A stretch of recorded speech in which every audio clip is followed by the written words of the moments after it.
Bien les rapports, les contacts qu'il peut y avoir entre la droite populaire, qui est la partie la plus extrémiste de l'UMP, et le Front National.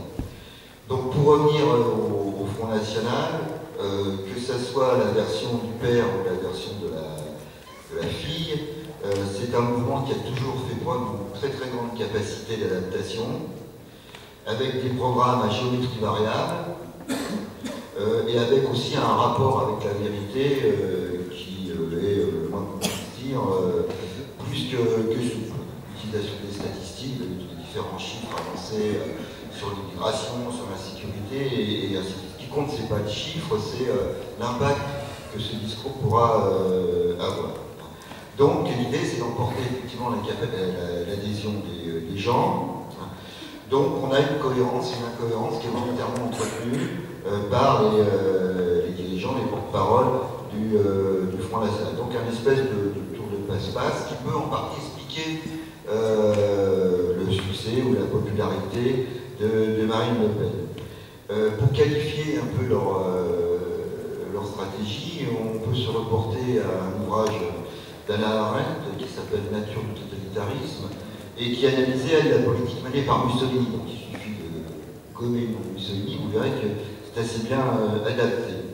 Donc elle écrivait ceci, il, par Mussolini, fut probablement le premier dirigeant de parti à avoir consciemment rejeté un programme formel pour le remplacer par la seule direction inspirée de l'action. Et c'est un peu ce qu'on peut retrouver du côté de Marine Le Pen. Des descendants du fascisme au sens large, en quelque sorte. Donc il y a une part d'opportunisme importante, une tentative de mordre sur l'ensemble des catégories sociales et socio-professionnelles, en gros de défendre ce que Marine Le Pen appelle la France des oubliés, la France des laissés pour compte. Donc elle s'adresse aux salariés privés, aux ouvriers, aux artisans, aux enseignants, aux commerçants, dirigeants PME et ainsi démarré il n'y a pas longtemps, et ainsi de suite. Mais son analyse politique repose sur un certain nombre de fondamentaux identitaires, nationalitaires, entre autres cette préférence nationale, même s'il a été rebaptisé depuis priorité nationale, parce qu'évidemment c'est moins connoté, mais c'est exactement la même chose, hein, avec donc une thématique récurrente sur l'immigration, l'emploi, les avantages sociaux, l'économie, et ainsi de suite. Donc le rejet de l'autre et la défense d'une identité nationale, puisque Yvan Blot, qui était un ancien du Front et du MNR, qualifiait, appelait une réalité sociale. Donc cette préférence nationale, elle est selon Lugariou non négociable, vous pouvez l'appeler comme vous voulez, le principe reste le même, et c'est une idée qui n'est pas nouvelle, c'est Jean-Yves Le Gallou qui, lorsqu'il était au club de l'horloge, l'a amené dans ses bagages au Front National. Mais ce n'était pas non plus une nouveauté, ça se voulait une réponse à l'immigration, puisque c'est le sous-titre de son ouvrage. Mais déjà, à la fin des années 30, en 1938, il y avait un organe de presse qui s'appelle Le Défi, dans lequel on pouvait lire « Pas de travail aux juifs aux étrangers tant qu'un seul Français aura faim ». Donc on a des vieilles recettes qu'on remet au bout du jour et qui prennent plus ou moins en fonction de la situation. Donc l'idée de Marine Le Pen, c'est d'acquérir une culture de gouvernement et de développer une espèce de vision globale de la société. Je renvoie à des extraits ou à la lecture pour les plus assidus de son ouvrage qui s'appelle « À contre-flot ». Donc l'idée, c'est qu'il faut effectivement, ce que voulait faire Bruno Maigret, dédiaboliser le Front National. Donc elle développe ce qu'elle appelle elle-même une plus-value sociale, et un retour à l'état fort, on aura l'occasion d'y revenir. Donc ces principaux points, c'est donc l'emploi, la lutte contre le chômage, la détresse sociale, la défense du pouvoir d'achat, le sauvetage des emplois menacés par la mondialisation, la défense des retraites, l'arrêt des non-remplacements pour départ en retraite, en particulier ce qu'elle a annoncé lors du colloque qu'elle a tenu sur l'éducation nationale et les enseignants, et puis un protectionnisme, on peut d'autres, mais je vais assez vite. Donc c'est l'idée que mettait en avant déjà Bruno Maigret lorsqu'il parlait, lui, d'un nouveau protectionnisme et d'un nouvel ordre économique et social qui pour lui apparaissait comme étant la condition nécessaire pour la renaissance de la France et pour résister. N'oubliez pas que le Front National maintenant se considère comme le parti de la résistance. Alors pour voir un petit peu comment ça fonctionne, il suffit de prendre le train, d'aller à Beaumont ou de lire les ouvrages de Sylvain Crépon qui a travaillé sur la question, et vous verrez que ça sert de laboratoire et que son programme est testé en gros grandeur nature à Hénin-Beaumont. Donc elle entend aussi séduire le monde syndical. Les sondages qui sont sortis, en gros 9% des syndiqués se déclarent prêts à voter ou ont voté Front National. Elle a tente de mettre sur pied une structure qui s'appelle le Cercle national des travailleurs syndiqués. Bon, là aussi, on ne peut pas dire que ce soit un grand succès, il y a peu de personnes, mais c'est un changement, c'est-à-dire qu'il ne s'agit plus de lancer des structures syndicales estampillées Front National, mais d'attirer au front des syndicalistes, ce qui n'est pas du tout la même démarche. Donc Marine Le Pen s'est autoproclamée championne d'un certain nombre de choses. La première étant championne de la lutte contre ce qu'elle appelle le mondialisme superstar, pour reprendre son terme, et donc celle qui défend ce qu'elle appelle un alter-protectionnisme raisonné. Vous connaissez l'agriculture raisonnée, là on vient de découvrir l'alter-protectionnisme. Donc d'abord elle enfonce une porte ouverte parce qu'elle part du constat que le monde capitaliste est en crise. C'est quand même une nouveauté.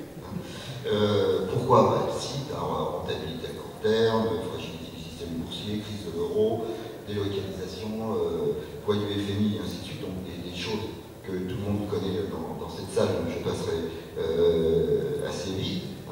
Donc le FN doit être le rempart qui s'oppose à cette mondialisation. Il est bien évident que cette mondialisation amène le pillage des continents entiers, entre autres de l'Afrique, donc pillage de l'Afrique, donc immigration. Et là, ils retombent effectivement sur leur pied. Donc, elle attaque les différents forums sociaux européens. Elle considère que, en fait, c'est des altermondialistes à se masquer, qu'ils ne se battent pas pour préserver la France, pour défendre une idéologie réécrite, et que c'est un espèce de clonage des pères fondateurs du communisme, je cite, Marine Le Pen. Donc tout le monde est dans le même wagon, ça va ce qu'elle appelle les socialo-communistes jusqu'à l'UMP, et tout ce petit monde développe une vision du monde qui considère que la nation est l'ennemi. Or, là encore, je le répète, le Front National, c'est le dernier rempart pour défendre donc la nation.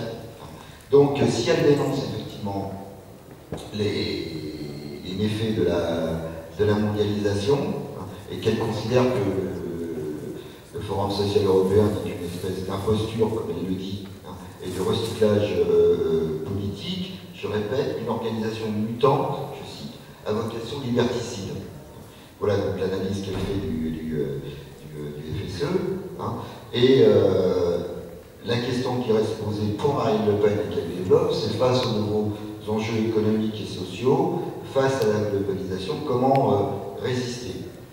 Donc une seule solution, je vous le dis, face à la mondialisation débridée qui évidemment amène dans ses wagons l'immigration, c'est le Front National, avec ce qu'elle appelle un alter-protectionnisme raisonné, c'est un nationalisme pragmatique, je cite, un produisant français avec des Français, vous avez tout à l'heure l'affiche que vous a montré Sylvain, donc évidemment dans les entreprises françaises, donc là c'est pas une nouveauté, et donc c'est une espèce de vision de l'Europe comme bunker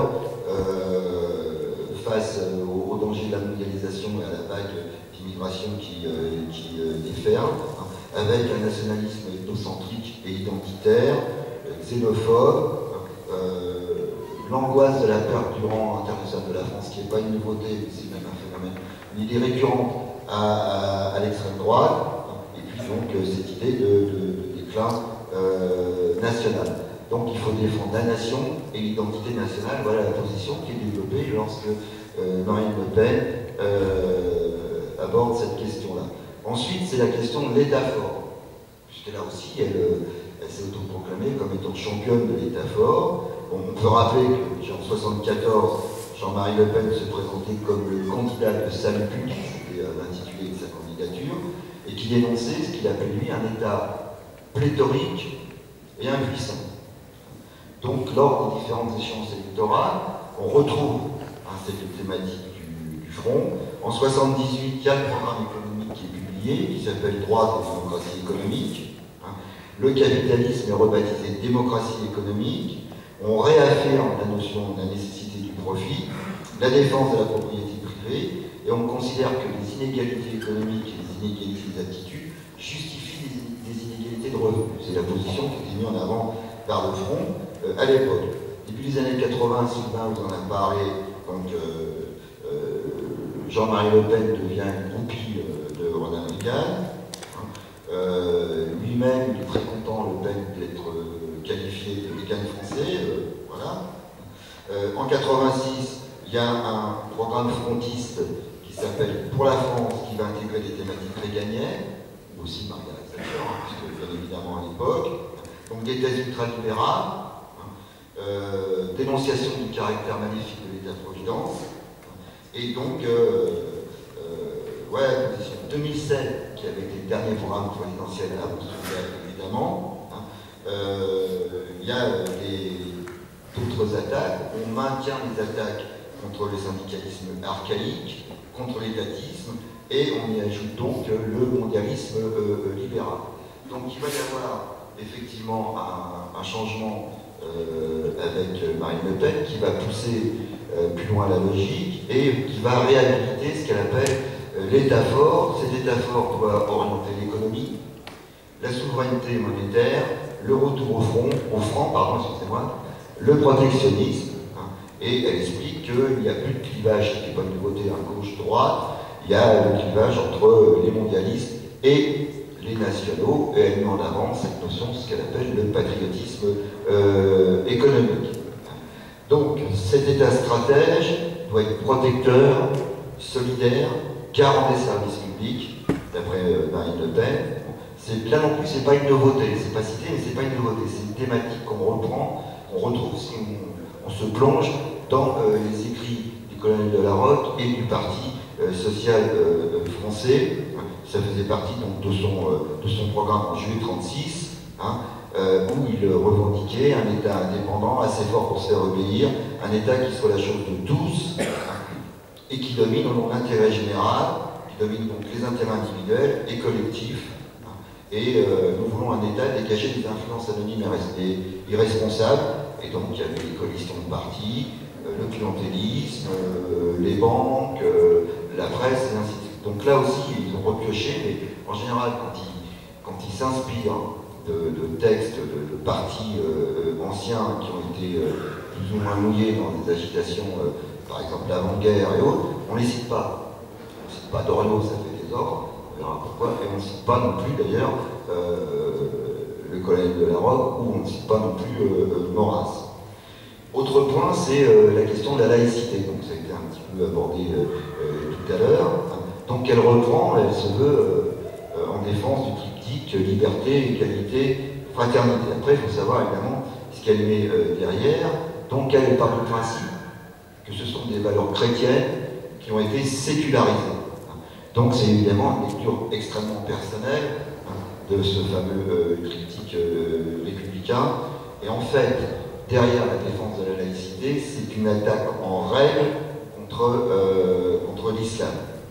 Alors, Marine Le Pen déclare, par exemple, dans le journal Présent, en décembre 2010, qu'il n'y a pas 50 moyens de lutter contre l'islamisation. Il y a soit la laïcité, soit la croisade.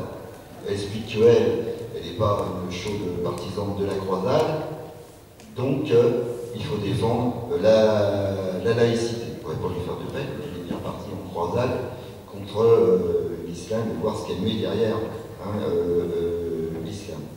Là aussi, vous avez dans l'analyse du front deux grands dangers au niveau mondial, deux totalitarismes qui sont des totalitarismes du XXe siècle, puisqu'il y a le communisme, on a vu pourquoi tout à l'heure, qui sont le mondialisme et l'islam. C'est autour de ça que l'analyse est bâtie.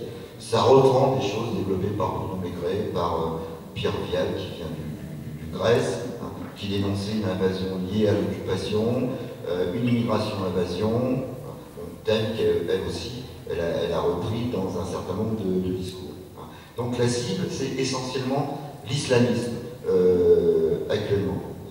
Donc, si vous vous souvenez bien, avant le second conflit mondial, il y avait un certain nombre de dirigeants qui considéraient qu'il y avait une espèce de cinquième colonne qui était représentée par les juifs. Désormais, il y a une cinquième colonne, c'est représenté par les islamistes. D'après la lecture très personnelle de Marine Le Pen. Et donc elle s'appuie sur des écrits de Samuel P. Huntington, qui est le théoricien du choc des civilisations.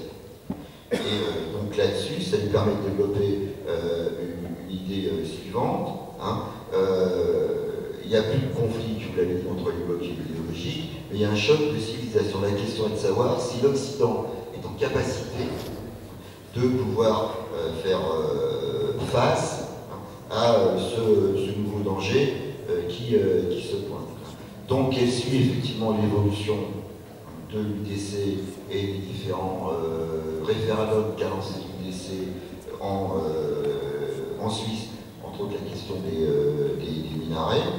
Là aussi, ce n'est pas une nouveauté, puisque lorsqu'il y a eu l'inauguration en 1926 de la Grande Mosquée de Paris, Charles Maurras, dirigeant principalement royaliste, à savoir l'Action française, s'était déjà fondu d'un article en expliquant que le fait de construire une mosquée près de la montagne Sainte-Geneviève, hein, il disait la chose suivante: nous venons de commettre le crime d'excès, fasse le ciel que nous n'ayons pas à le payer à bon compte.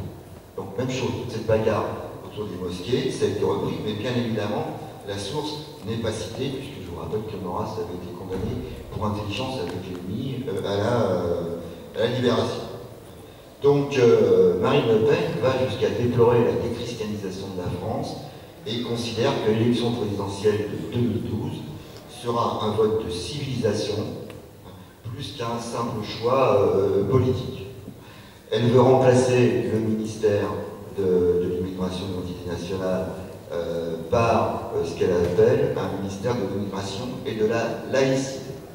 Donc, celui-là, elle développe un espèce de discours national populiste qui entretient la confusion entre d'un côté le peuple et l'identité ethnique, si vous voulez, entre le démos et l'ethnos. Ce qui lui permet effectivement de présenter donc une certaine logique xénophobe, bien évidemment, en se rattachant à des valeurs républicaines. Et elle essaie, elle a comme exemple ce qu'avait essayé de faire Pim Fortuyn aux Pays-Bas, et de remettre donc cette logique en action. Donc l'idée, vous la voyez, elle est simple. On va instrumentaliser les valeurs républicaines à des fins xénophobes, et donc on développe par, entre guillemets, un nouveau discours laïque, sans prendre directement la population, sans prendre indirectement la population immigrée au nom des valeurs progressistes. Voilà à peu près ce qui est fait. Donc ce qui explique que vous ne les voyez pas participer à ces apéros saucissons pinards, même s'il y en a un certain nombre qui ont avorté. Elle-même qualifie cette démarche d'islamophobe, donc ça lui permet de faire porter le chapeau à d'autres groupes marginaux, mais en même temps, en coulisses, d'entretenir une certaine connivence avec eux. Donc, il y a une civilisation chrétienne et, je le répète, l'immigration arabo-musulmane est donc une menace constante pour notre civilisation. Donc, ce qu'on peut dire, c'est que l'arrivée, effectivement, a fait bouger les lignes, l'arrivée de Marine Le Pen à la tête du front. Elle a essayé, effectivement, de lisser le discours, je dis bien, elle a essayé. Hein. Jusqu'où ira le succès de sa stratégie de dédiabolisation, on verra ce que ça donne. L'idée, c'est effectivement de modifier l'image du parti, de le rendre républicain compatible. En cela, elle a été aidée par des gens comme Ménard, d'autres, je ne sais pas si c'est les meilleurs, Zemmour et compagnie. Hein. Et elle développe donc son programme qu'elle appelle elle-même un programme national et social. Et là non plus, c'est pas une nouveauté, puisque c'est le titre qu'avait donné Jacques Doriot à son programme lorsqu'il a lancé le Parti populaire français. Donc, elle peut parfois apparaître plus contemporaine, mais c'est comme son père, un nationalisme autoritaire, démagogique, hein, avec effectivement une volonté affichée d'arriver au pouvoir. Alors comment et avec qui, ça c'est plus compliqué, bon, et un certain savoir-faire électoral. Donc elle a donné, si vous voulez, des gages de modernité politique, en particulier sa déclaration sur les camps nazis, hein, qualifiés comme le summum de la barbarie. Ça lui permet aussi d'essayer de tisser des liens avec la communauté juive, et chose très compliquée pour elle. Donc pour ça, il y a différentes manières. Je fais une petite parenthèse là-dessus. En France, il y a un verrou qui s'appelle le CRIF. Donc il faut essayer de contourner le CRIF. Alors comment on fait? Soit on va aux États-Unis et on rencontre un certain nombre de personnalités marquantes, hein, de la communauté juive américaine, soit Louis Alliot va lui-même en Israël et rencontre là aussi des personnages marquants. Et puis, vous voyez, on donne une interview à Israël Magazine, voilà, hein, dans laquelle elle déclare que les Juifs n'ont rien à craindre du Front National. Donc l'idée, c'était d'ouvrir des brèches de manière à ce qu'à un moment donné ou à un autre, le CRIF, sur cette question-là, soit amené à reconnaître qu'effectivement, ça ne représente plus un danger. Donc il y a cette tactique de contournement. Alors c'est compliqué aussi pour essayer de mettre aux normes un parti comme aux normes démocratiques, un parti comme le Front National. Ça peut avoir des conséquences. On a vu qu'il y a eu des départs et autres. On voit très bien, si on a dit qu'en dehors du Front National, il n'y a pas d'espoir, parce que tous ceux qui ont tenté de monter autre chose, ça reste à l'état opusculaire. C'est toujours un parti d'extrême droite, évidemment, mais c'est pas quelque chose d'homogène. Et la question centrale, c'est comment ils vont arriver effectivement à se reconvertir, je vais vite, en acteurs légitimes, ce qui risque effectivement de leur poser un certain nombre de problèmes. L'idée étant d'essayer de mettre sur pied un parti du type le parti dirigé par Wilders ou par exemple l'UDC, c'est l'idée qui est développée par Louis Alliot. Dernière chose pour essayer d'aller vite, c'est les liens qu'il y a avec la droite populaire.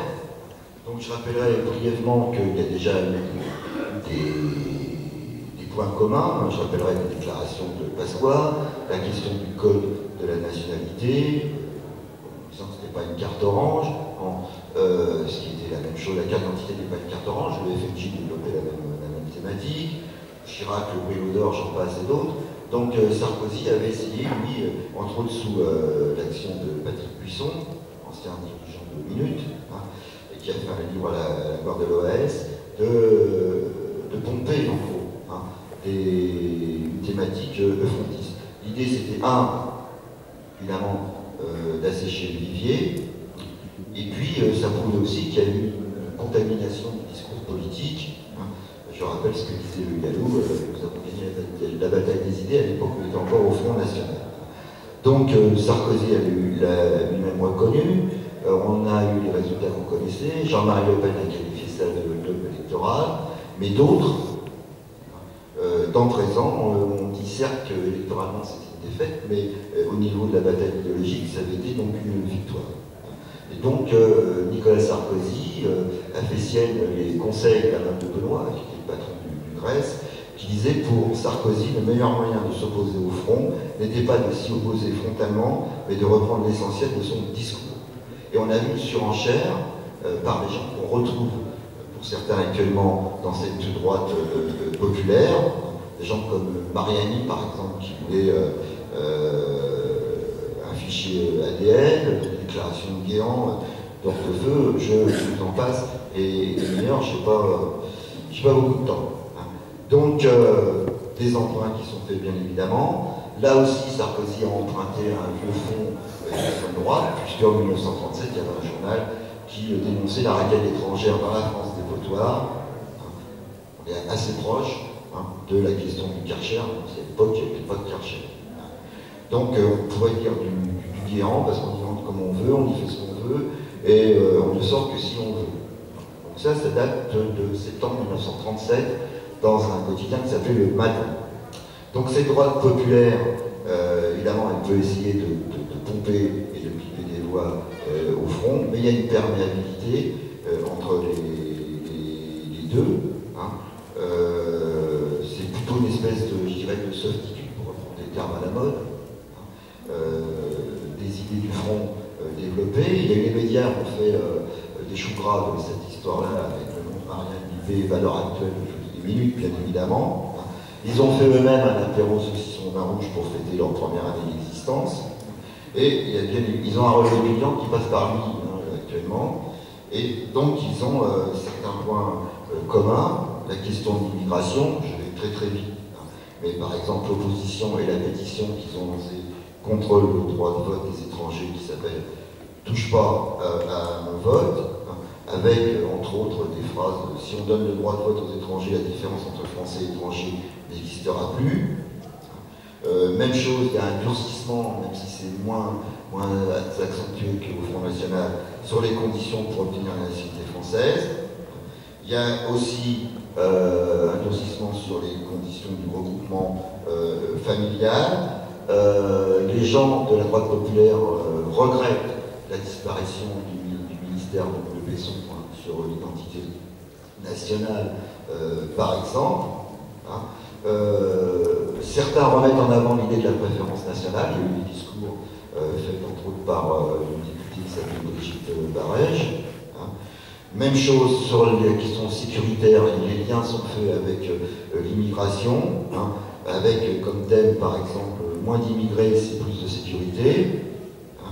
Donc des points communs sur l'expulsion des délinquants, par exemple, et puis sur les institutions, cette question du référendum populaire, selon le modèle suisse, et les points de passage, les passerelles qu'il peut y avoir entre les courants qui développent cette idée-là, on les retrouve à travers une association de contribuables qui a publié les dossiers du contribuable, où là vous les avez tous.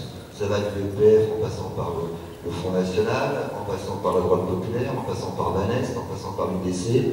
Tous ces gens-là défendent effectivement ce qui a été repris après par Sarkozy, leur idée d'un référendum populaire.